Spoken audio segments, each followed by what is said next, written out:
xuống ngày này đá nhôm miềnประเภทcái vùng phai từ lời đầm nằm sau dương mộtประเภทទៀតđấyแต่ประเภทนั้นវាផ្លាញមកយូរហើយតែគាត់ថាវាមិនសូវឃើញវាយលុបផ្លាញទៅលើដំណាំស្រូវប្រាំងតែថ្ងៃនេះថ្ងៃទី12ខែ8 2026យើងបាទខែសីហាហើយយើងឃើញថាវាមានវត្តមានច្រើនបាទទីស៊ីផ្លាញខ្លាំងទីស៊ីឡើងដូចដាច់អស់នេះស្រូវយើងមើលឡើងកាត់ដាច់តម្លាក់ត្រែលអស់ហើយឃើញច្រើនប្រភេទកើភ្នែកឆ្ងាបាក់ខ្នង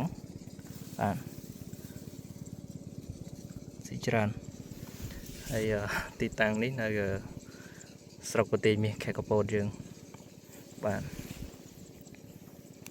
ហើយស៊ីតាប្រហែលជា2 3ភូមិទេស៊ីតាមកឃុំនឹងមួយបាទយើងឃើញថាច្រើនហើយកសិករគាត់បានប្រើប្រាស់ថ្នាំពលកសិកម្មដែរប៉ុន្តែប្រហែលជាប្រើមិនទាន់ត្រូវតាមកម្រិតថ្នាំឬក៏ថ្នាំដែលប្រើទៅវាប្រសិទ្ធភាពរៀងស្ទើរបានអត់ត្រូវឃើញថានៅច្រើនហើយខ្ញុំគេឃើញថានៅដល់ហើយនេះមើលទៅគាត់ថាបាញ់បាន3ថ្ងៃហ្នឹងហើយបើ3ថ្ងៃបើថ្នាំដែលត្រូវគាត់បាញ់ហើយអញ្ចឹងថ្ងៃហ្នឹងគឺធ្លាក់ចង់អស់ហើយអាចនឹងគ្មានសល់ទេតែនេះសល់ឡើងលវើកពេញស្រែទាំងអស់ស៊ីឡើងដូចដាច់ទៅកោហើយស្រូវគាត់ត្រូវបាជីផ្ដាច់ដាច់ខ្លាំងមែនទែនហ្មងអានេះខ្ញុំគិតទៅកើនេះវាបំផ្លាញមកយូរហើយប៉ុន្តែកសិករគាត់អត់សូវបានចុះមកមើលដល់ក្នុងស្រែចុះភាគច្រើនគាត់ដើរតាមភ្លឺហើយទៅរកថ្នាំពីឌីប៉ូបាញ់គាត់អត់ដឹងថាក្នុងស្រែគាត់មានតាយ៉ាងไรទាំងកើអីខ្លាំងបែបហ្នឹងជាងមើលនេះបាទច្រើននេះ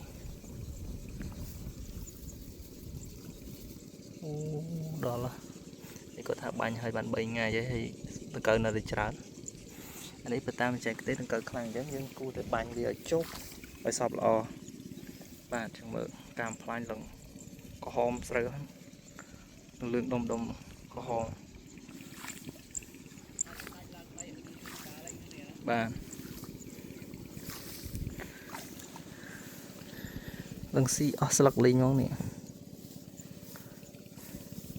ចប់កើនៅច្រើននៅស៊ី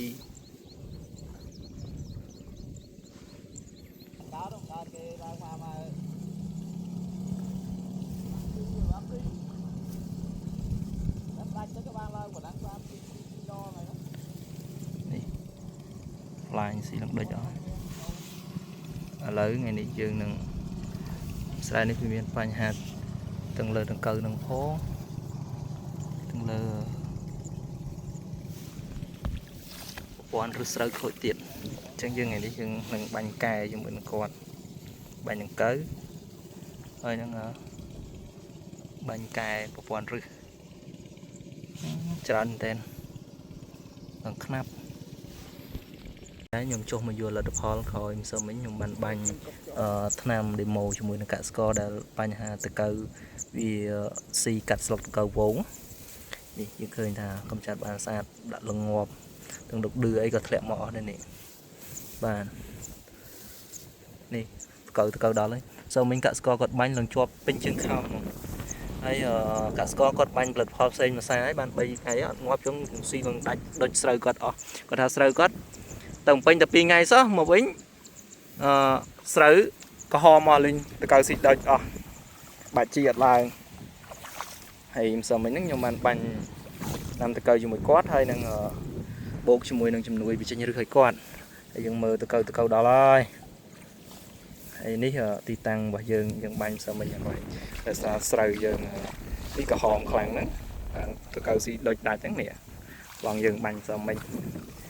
តែយើងចុះមកមើលលទ្ធផលហើយតកៅវាងាប់ទាំងអស់ការកម្ចាត់ជាកសិករយើងមានចម្ងល់ចង់ដឹងពីប្រភេទថ្នាំអាច comment សួរបានចាំខ្ញុំតម្លាក់រូបភាព